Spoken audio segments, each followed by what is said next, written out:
Hi friends, welcome to baby care with mama channel. So ఈరోజు నా baby డిన్నర్కి నేను క్యారెట్ అండ్ స్వీట్ పొటాటో కాంబోతో సూజీ పోరేజ్ అనేది చేశాను. సో అది ఎలా చేయాలో ఒకసారి చెప్తాను చూడండి. ఫస్ట్ అయితే carrot and sweet potato peel off చేసుకొని పక్కన పెట్టుకోండి. సో స్వీట్ పొటాటో మనం వాటర్లో డిప్ చేసుకోవాలి, ఎందుకంటే కలర్ చేంజ్ అవుతుంది కాబట్టి. సో నెక్స్ట్ వచ్చేసి carrot and sweet potato pieces కింద కట్ చేసుకోండి. నా బేబీ చూడండి ఎంత క్యూట్గా వేస్తుందో. So carrot and sweet potato మనం ప్రెషర్ కుక్కర్లో యాడ్ చేసుకొని 1 or 2 cups వాటర్ వేసుకొని 3 విజిల్స్ రానివ్వాలి. సో ఒకవేళ మీరు హై ఫ్లేమ్లో పెట్టుంటే 4 విజిల్స్ వేయించుకోండి. నెక్స్ట్ వచ్చేసి ప్రెషర్ అంతా పోయిన తర్వాత క్యారెట్ అండ్ స్వీట్ పొటాటోని మిక్సీ జార్లోకి తీసుకోండి. సో కోర్స్గా బ్లెండ్ చేసుకోండి. మీ బేబీస్ ఒకవేళ 12 months బిలో అయితే మీరు కొంచెం వాటర్ యాడ్ చేసుకొని ప్యూరీలా చేసి బేబీస్కి తినిపించుకోవచ్చు. సో నా బేబీ 16 months బేబీ కాబట్టి నేను సూజీ పోరేజ్ అనేది చేసుకుంటున్నాను. నెక్స్ట్ వచ్చేసి ప్యాన్ పెట్టుకొని 1 or 2 tablespoon గీ యాడ్ చేసుకోండి. సో ఆనియన్స్ అనేది ముందుగానే చాప్ చేసి పెట్టుకోండి, జస్ట్ ఒక చిన్న ఆనియన్ సరిపోతుంది.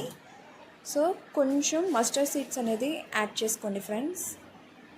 సో తర్వాత ఆ ఆనియన్స్ అనేది యాడ్ చేసుకొని ఒక 2 minutes ఫ్రై చేసుకోండి.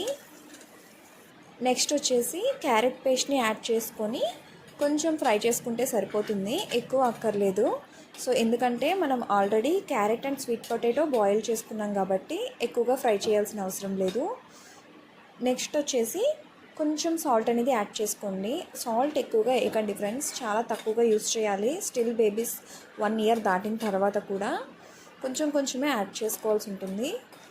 సో తర్వాత ఒక pinch of pepper powder add చేసుకోండి. ఇది పూర్తిగా ఆప్షనల్ మాత్రమే. సో నా బేబీకి నేను యాడ్ చేశాను.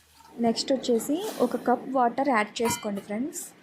సో తర్వాత కొంచెం బాయిల్ అయ్యాక మనం సూజీ అనేది యాడ్ చేసుకోవాలి. సో మన బేబీస్ ఎంత తింటారో దానికి తగ్గ మనం యాడ్ చేసుకోవాల్సి ఉంటుంది. సో ఈ పోరేజ్ అనేది కొంచెం మనం బాయిల్ చేసుకోవాలి, కన్సిస్టెన్సీ అనేది థిక్గా వచ్చేదాకా బాయిల్ చేసుకోవాల్సి ఉంటుంది. సో మనకి కన్సిస్టెన్సీ అనేది ఈ విధంగా ఉండాలి ఫ్రెండ్స్. సో ఇప్పుడు మనం సాల్ట్ అనేది అడ్జస్ట్ చేసుకోండి, నాకైతే సరిపోయింది. సో అడల్ట్స్లా కాకుండా బేబీస్కి కొంచెం సాల్ట్ తక్కువగానే పెట్టండి ఫ్రెండ్స్.